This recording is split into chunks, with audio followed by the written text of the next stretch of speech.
This episode of Life Accelerated is brought to you by Equisoft, a leading global provider of end-to-end cloud-based solutions with deep domain expertise in the life insurance industry. To learn more, visit equisoft.com. It's one thing to say, hey, you should be more customer obsessed. It's another thing to help people do that. And so building on that event, for example, we're doing some things that continue to reinforce that drumbeat. So whether that be using our employees internally as our beta users when we're doing things to improve the client experience, all of us as employees are also participants of our own plan. So we can simulate what that's like for real to experience changes we're going to be rolling out to all of our participants. I'm Anthony O'Donnell, and this is Life Accelerated, a podcast for life insurers striving to achieve digital transformation. Teachers Insurance and Annuity Association of America, more commonly known as TIAA, is a century-old financial institution with deep roots in serving educators, healthcare personnel, and the nonprofit sector. Founded by Andrew Carnegie, the organization's mission is to ensure Americans retire with dignity. Today, that mission is driving the company into a new age of innovation. I had the opportunity to speak with Chief Digital and Client Experience Officer Jessica Austin Barker about the design-led approach that's reshaping how TIAA interacts with its diverse clientele and the organization's plans to harness the power of AI. Jessica explains that TIAA is blending the lines between technology and the human touch in financial and retirement planning. She also shares insights into TIAA's quest to reimagine financial advice, centering the client experience and cultivating a co-creative environment among their associates. Here's my conversation with Jessica. Jessica, tell us a little bit about TIAA, what the company is, what its lines of business are, what its distribution strategy is, where it fits in the market today. Well, TIAA is about a 100-year-old company dedicated to helping Americans retire with dignity. And it really started by Andrew Carnegie, who had observed that we had this amazing system of educating people, but yet the educators were not really set up to have a secure retirement. So it started off with TIAA serving higher ed, mostly universities, and then extended into other areas of nonprofits, including healthcare, .orgs, and K through 12. I will also share, because you did ask me about just the customer base, in our model and the question you asked around distribution, we sort of talk about clients in three forms. First being the end participant for whom we are the retirement provider. So if you're an employee of one of the universities, the hospital, so you're the retiree, the participant, as we would call it. And then we also have clients we're serving that are the institutional clients. So the institutions themselves that are partnering with TIAA to be the provider and the record keeper for retirement, and our products, of course, that we serve for retirement. Yeah, so a good introduction begins with talking about the company and then talks about the person. And I find your background really relevant, really interesting. We always ask how your career has prepared you for your present role. And in your case, you spent quite a bit of time focusing on what you might call making an intuitive customer experience for a complex, highly regulated process. Tell us about that. Sure. So prior to TIAA, I basically grew up, if you will, at a company called Intuit, which you may know is the makers originally of Quicken and then many other products, including TurboTax, QuickBooks, Mint, et cetera. And in particular, when I started looking at this opportunity with TIAA, there was a lot of analog to what we do in TurboTax. It's likewise a highly regulated industry. And fundamentally, it's about taking the complex and simplifying it. In a space that's not unlike retirement and finances, you're working with folks who honestly often are not the experts and they don't necessarily want to be the experts. There's a lot of inherent fear, uncertainty, and doubt because it's complex. The consequences are material. It's your money. And so there's actually quite a lot of analog in the journey that I had been on for many years at Intuit and largely in the consumer tax business was with TurboTax to then what I saw as a challenge and the opportunity in this grand challenge space of retirement. Okay, so you've spoken about what it means to reimagine financial advice in the digital age. So maybe you can talk to us about how you came to TIAA and the challenge that you faced in achieving that objective. TIAA is an amazing organization, extremely mission-based. As you know, this challenge to secure retirement for Americans is probably one of the biggest challenges we have facing us, as particularly longevity is going up and people are living longer and not really understanding that part of the reality of what's to unfold with their retirement. And so in coming to TIAA, there was a recognition that as a 100-year-old company, we had created some client experience gap for ourselves and some debt there, and really needed to, I'll call it, re-engineer how we were working, starting with our culture, starting inside out, to become more client-centric, to take that passion that everyone has around our mission, but then how do you start to apply that in different ways of working, in different capability building that we needed, and really start to drive forward our aspiration to delight our clients through our experiences. So you went through a kind of diagnostic phase. What were some of the main things that you found there that you felt you needed to address in order to reimagine financial services or financial advice? We started really, with the fundamentals, which I'm sure you've probably heard from others, which is, for me, especially being very, very customer backed, the first thing that you have to do, in my view, is really first answer, what are the biggest customer problems that you're solving? So are we clear on what are the challenges, what are the problems, and of course, what are the opportunities ahead?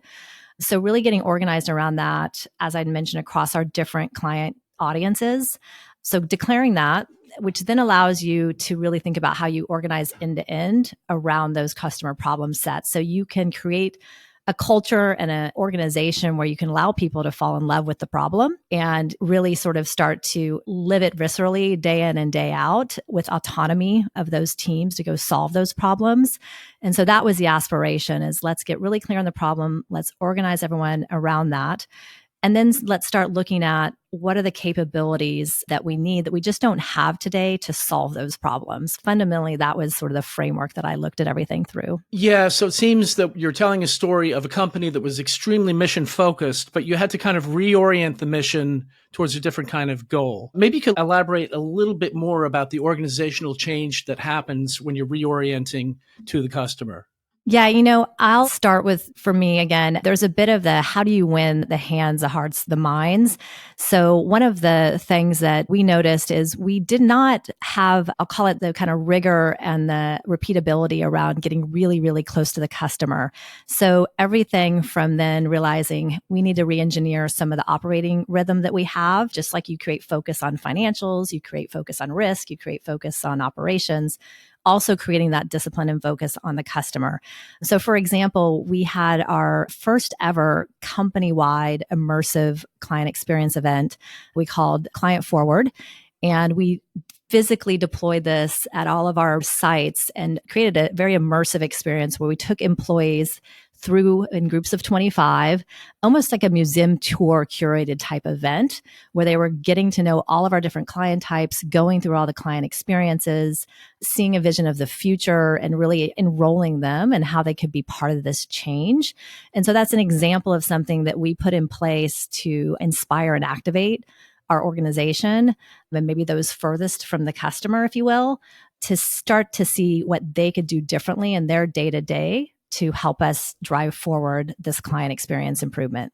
So the message I'm getting is that we had a committed organization, but you could say that they were mission-centric, or they were, if you like, mission-obsessed. I'm thinking of the fact that you like to use the term customer-obsessed. Yes, exactly. So it's helping people. It's one thing to say, hey, you should be more customer obsessed. It's another thing to help people do that. And so building on that event, for example, we're doing some things that continue to reinforce that drumbeat. So whether that be using our employees internally as our beta users when we're doing things to improve the client experience, all of us as employees are also participants of our own plan. So we can simulate what that's like for real to experience changes we're going to be rolling out to all of our participants. So we've been doing that, and that's been a great way to, of course, get feedback, but also enroll our employees. We've got all kinds of new training we've developed, whether it be for new hires and getting them close to customers, or whether it be things we're doing to involve people in co-creation, which we're doing with many of our partners, so that you can allow people, again, to just get their hands and start to be involved in the development of the solutions. So how's it going? You've been at TIAA now for, I guess, close to 2 years. What kind of progress have you seen? Have you seen that commitment be transferred to that different object, that new orientation? I think we're making great progress, which is a real testament to a lot of the employees. And again, I think just translating their mission-centric appetite to what it means to be more client-centric and activate that. And so for me, we've got some evidence of momentum building, as I'm, to your point, coming into year 2. We certainly have more to do, but we have filled the gap in a lot of core capabilities that I think have unlocked a lot of insights. So for example, we had some work to do in building out data and analytics and really wiring data as a product, if you will, which is so important when you think about digital experiences and really being able to understand behavior versus just what people say that they may or may not do. So we've been able to really make a lot of progress against capability building that, again, was a bit of a catch up, I will admit. But now that we've got a lot of that foundation built, I think we've given our employees the opportunity to take us into the future. Well, you mentioned data. Let's talk about the role of data in your work in reorienting the organization, both in terms of the attitude of personnel and also the technology that you need to be customer obsessed. What are some of the myths that need busting about conceptions of how data fits in the financial advice paradigm? I'll give you some examples of my experience when I joined, maybe on 2 different fronts. As any 100-year-old company acquires over time, a lot of different data sets, a lot of different data platforms, which then leads to sometimes some questions around what's the source of truth, if you will. So we've had a lot of investment over the last couple of years, some of my partners as well, in how we're investing in elevating our core data platform, if you will, and making sure that we've got really a great data set to consume, as I said, sort of at the product layer for experiences. So a lot of progress has been made there. On the other side, I'll talk about data in terms of it's one thing to have it and use it in your product experiences to personalize and to be able to, of course, get to more mature things like use of AI and models. But the other piece of it is how do you build data acumen, which I think is a big part of how you build client-centric strength in your organization for decision-making. And so we have invested and, again, made a lot of progress in the ubiquity of data access across the organization and allowing people to self-serve through data dashboards. That was not something that was really part of the muscle of the organization. And over the last couple of years now, not only have we developed and published many, many self-serve dashboards across the business, but of course, driving adoption is the behavior change and the culture change that you want to see. And it's really unlocking and unleashing people to feel like they have what they need to make much more informed decisions and be able to do that much more quickly. So I'm excited for the progress we made in that space. And how much of a challenge was it to get the data in the right condition for these purposes? It was, and it continues to be for some of it, especially again, with the legacy of a 100-year-old company. So it's like anything else. You've got to put the framework around it and work down the list of priorities around the data sets, eat the elephant one bite at a time, if you will.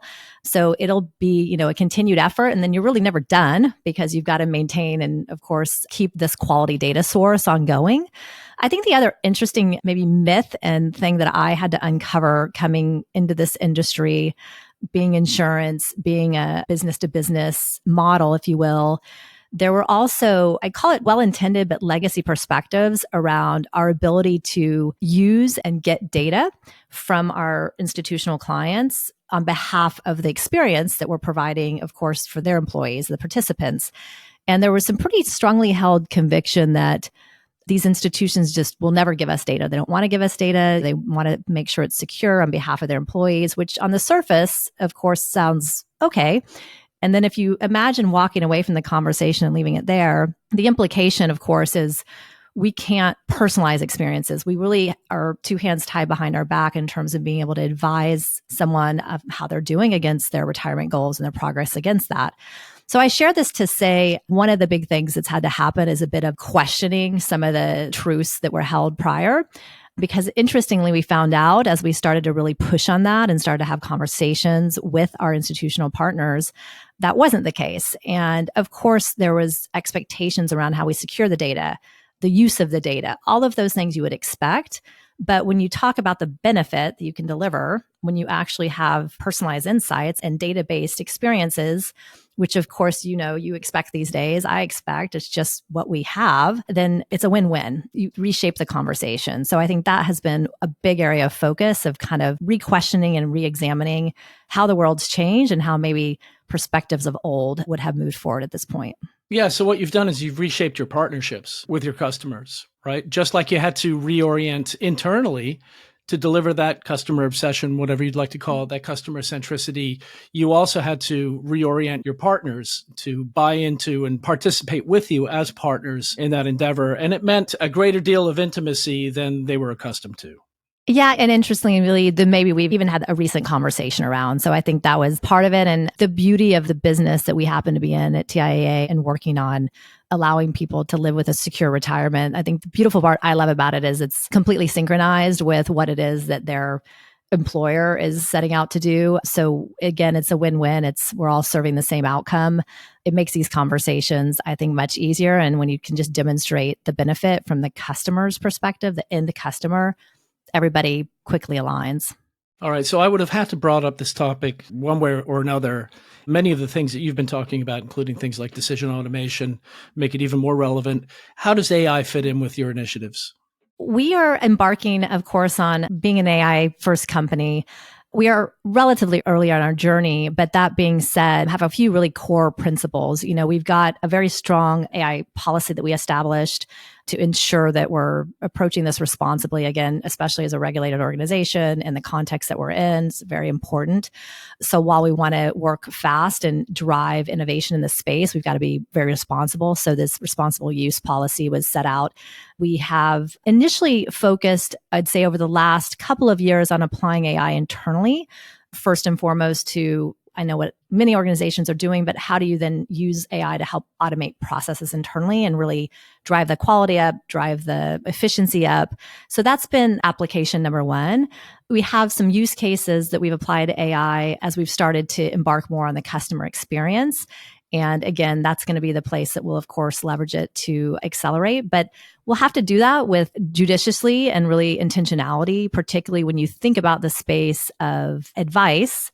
And again, our context, we have to be really thoughtful about how we leverage AI and ensure that the output is the intended output, of course. And so that's how we're pursuing this. It seems like we're headed for a watershed moment. This all happened very fast, and it's still evolving extremely rapidly at the high level of development of the technology. And the regulators are still coping with this. But it's clear that it's another one of these technologies that are going to be extremely relevant to what you do.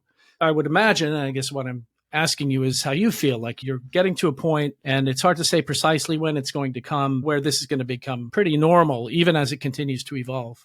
Yeah, I think absolutely. And I mean, I'm not going to pretend to be out ahead of where it's evolving, and the AI has probably thought about it more than I have. They already know the answer. But yes, I think absolutely. I mean, you've got to keep up, right? For us to be able to ultimately compete, whether it be how AI is going to change how companies are transformed internally, or of course, how it unlocks innovation and capability that's for the end user. You've got to get in the game. And so, yeah, I anticipate much more to come that I couldn't even articulate today in terms of where this is going to push us all, but obviously a lot of exciting opportunity. Well, another theme that's related to AI, but not exclusive to AI, is as we build up all this technology, as we employ technology more in all our business processes, especially those customer-facing processes, is there a danger of dehumanizing the interaction between the company, in this case, two companies, right, and the employee? I'll give you my opinion, and it's just that. So we will learn through obviously experimentation and hypothesis development, and actually with the folks that matter, which are the customers in the end. But I am a big fan of the intersection between digital and human. And I think we all can kind of imagine things that make complete sense to be fully automated and digitized, and it's best for everybody involved, and it's a preference. And then we can imagine that it maybe harder to imagine that there'll never need to be any human moments and connection. And especially, again, if you go back to this context of retirement and the emotional element of that, I think when you start talking about, as you know, money and finance and retirement readiness, you get sort of invoke emotions, everything from shame, because it's holding up the mirror maybe to past decisions made or not made that people have a lot of sensitivity and emotion around, and it doesn't feel good, all the way to, you know, obviously those that are much more on top of it and precise, and it's no problem. It's more operational. But I think when you think about just the realities of the gap that exists today in Americans being ready for retirement, largely speaking, this is something that comes with a lot of concern and emotion. And so for that reason, I personally feel like we're always going to need this marriage of the digital with the human. I completely agree. But I wonder whether it's not such a clear dichotomy, the human and machine. The two are intermingled in a way. For example, I had a very unpleasant experience with a human the other day. And I'm also frustrated that there's not enough automation in some of the self-service processes. I think we've all screamed, speak to a representative into a phone. I guess what I'm getting at is, how do you humanize the digital experience? And doesn't that involve just the human input in shaping automation? I'll share a couple of things. One, you just reminded me in that question. For example, when you look at work that we're doing in the advice space, as many have talked about, advice has a bit of a history of being something financial advice that was available only to those with wealth. So many, of course, have been working on how do we make advice more ubiquitously available. And so then you start going down the path of, well, what's the role of digital advice, robo-advice, all these things. And so in developing those, to tie back to your question, what we have found to be extremely helpful, of course, is doing field follow me homes where you're going and listening to what the advisors are doing, what the financial consultants are doing, and then leveraging that creativity that humans have and that ability to ebb and flow based on inputs, and trying to figure out how you can then programatize that, if you will, and extend that back in a digital context. And then, of course, vice versa. How do we get more predictive when we see behaviors happening in the digital experiences that may send a signal that say, someone's losing confidence. And at this point, we should really get them to a human to allow them to get across the finish line successfully. So bidirectionally, to your point, how can these things learn from each other? And I'll share one other thing from my past that is on my mind as I'm now in this new space, and I feel like there's a applicable analog. TurboTax years ago when I first started was a do-it-yourself only software program, right? And over time, became the market leader, led the industry, et cetera. So then you start asking yourself, all right, well, how can we now provide services to those who prefer to outsource and do it for me and go to an expert, drop off their stuff, can't be bothered, sign away. So this history of one way or the other, to your point, it was either digital or it was fully humanized and outsourced. And fascinatingly, if you fast forward and, anyone can take a look at this at the TurboTax site now, one of the biggest unlocks in being able to address customer unmet need and ultimately being a real success to the growth of the company was when we actually stopped having this vanilla versus chocolate concept and saying it's either one or the other. The market doesn't exist in between, so just one or the other, and blended the two and actually had this transition from digital to points of having human interaction versus completely one way or the other. So I share that to say that's the headset I have as I'm leading the teams and working in this space here at TIAA. Well, there you go. There's that fuzzy line and a false dichotomy up to a point.